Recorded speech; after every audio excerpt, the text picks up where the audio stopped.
You would think that Moses was the most loved person in the Torah, but it's not the case.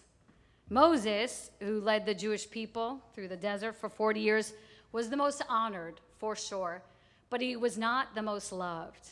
Can you guess who was the most loved in the Torah? Aaron. I heard it somewhere. His brother Aaron was the most loved.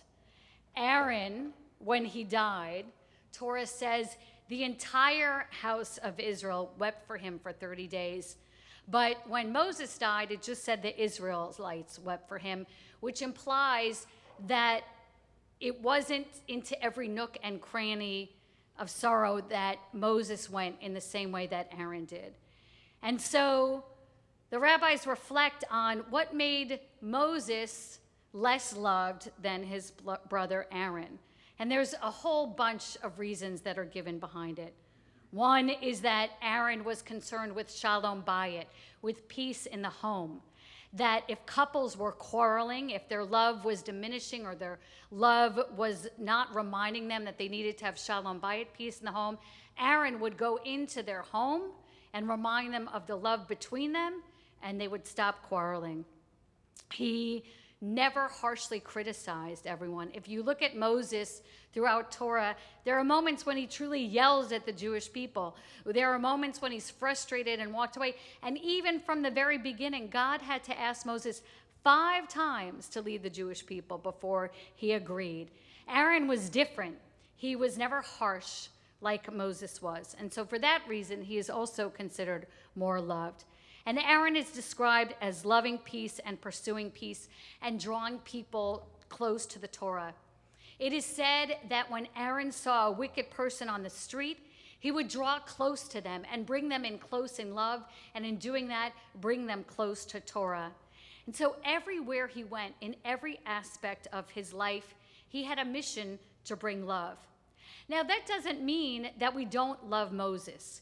Moses can be more honored, and Moses and Aaron can be more loved, but we care about them equally. And there's an internal conversation that they both had that was a conversation of love with God. Think of people you know in your life. There are some people that are sunshine and flowers and happy always, no matter what is going on. And there are other people that are cranky. And if they're part of your life and you care, you know someone cranky, it looks like. And there are people that are part of your life, and if you really care about them, you love them. You don't care if they're the cranky person or if they're the sunshiny person, because you know them and you really love them.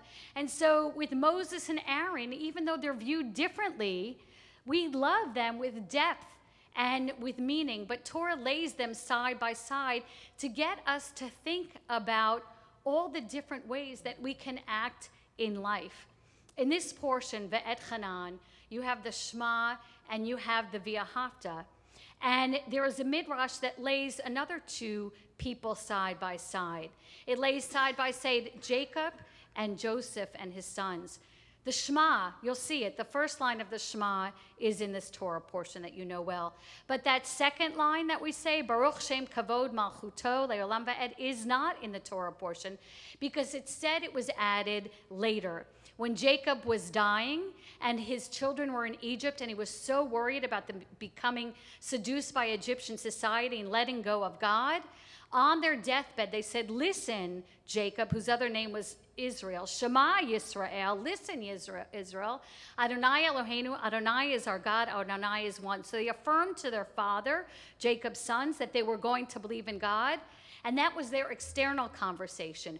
And so very softly, with his last dying breath, Jacob said, Baruch Shem Kavod Malchuto Le'olam Va'ed.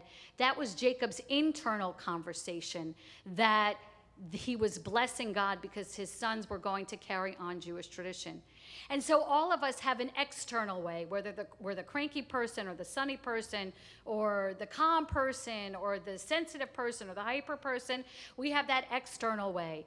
But as long as our internal conversation is one that fosters love and connection with people that we care about in our lives and care about that we care about a relationship with God, it doesn't matter what we're like on the outside. It doesn't matter if Moses is less loved than Jacob or more honored than Aaron or whatever. It doesn't matter. But this week, The world gave us a choice not between Moses and Aaron, but between Ben and Jerry's and Israel.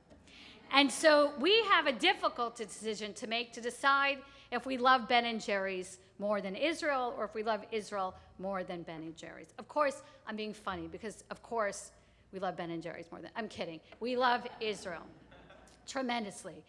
And here's the thing about that conversation, about whether you love Israel or you love Ben and Jerry's, or whatever you feel about this decision that they made not to sell their ice cream in the West Bank, which has kind of backfired because it's lost Palestinian jobs and it's been a whole thing. If your relationship with Israel is only an external conversation, if you only get your information about Israel through little sound bites like this Ben and Jerry's thing this week, or whatever controversy is 2 weeks ago or a month ago, or whatever is going to come down the line, because there'll always be something of a sound bite about Israel in the news, then that's not really love. What's really love of Israel is your internal conversation with Israel. Do you read the Israeli press? Do you visit Israel? Do you stay in touch with what's going on? Do you form your own opinion, not by the decisions of leaders of companies that make ice cream, but by your own relationship?